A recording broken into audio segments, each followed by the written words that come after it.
Bismillahirrahmanirrahim. Assalamu alaikum. In today's video, we are going to learn about Debtors Control Account. In this video, I will share with you a very easy way in Excel so you will understand the concept of Debtors Control Account. The same way which I will explain here, these are the same ways which every accounting software is following.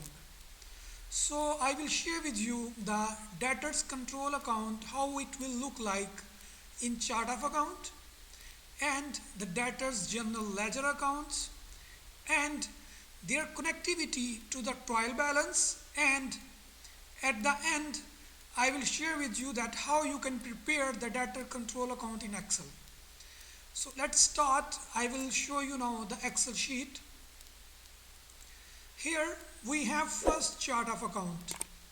Here you can see here main account code, sub account code, and the account names. So here we have assets. This is the chart of account. So this is the main code, which is 1000 for assets. So let's go ahead to the debtors control account, which has the main account of the debtors control account is 1004. So when we need to create the sub account, so sub account will be the clients here. So 1004.1. So it means debtors number 1, 2, 3, 4, 5, 6, so on. So this is the look of debtors control account in chart of account, that these accounts are linked with this debtors control account. So whenever we need to see the balance, the net balance of the total debtors, so we are using debtors control account. We are just printing the report for debtors control account to know the total balance of total receivables. So this is the chart of account now. This is a general ledger of debtor 1, which shows the details, the date of transaction, narration, debit amount, credit amount, and the balance of this debtor. So at the end there is an ending balance, this balance. So when we are going to see the debtors control account, let me show you now the debtors control account. Here is our debtors control account. In every debtors control account, there will be list of total debtors and their ending balance of their ledger account. Suppose debtor 1 having a balance of 37,527, which is here. If I change here, suppose I'm going to put here 5,000. So the balance is changing to negative.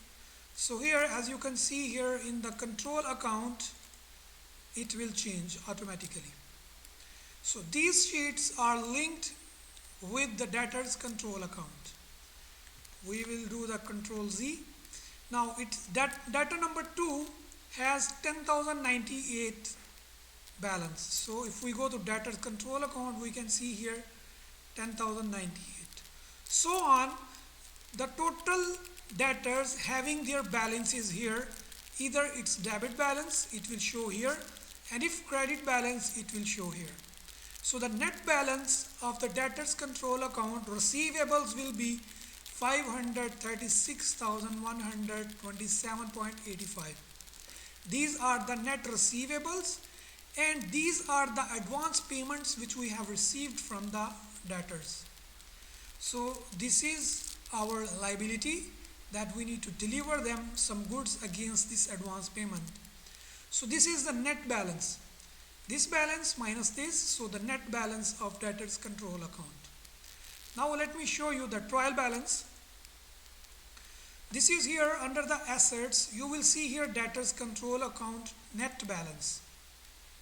When we are going to prepare our reporting, so our debtors account net balance will be here in the trial balance on debit side under the assets.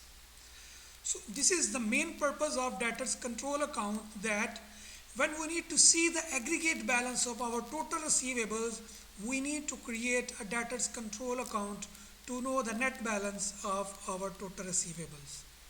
So this is what I have for today, guys. I hope you like and understand the concept of debtors control account, please subscribe my channel so it keeps motivating me to create more videos for you. Thank you very much and goodbye.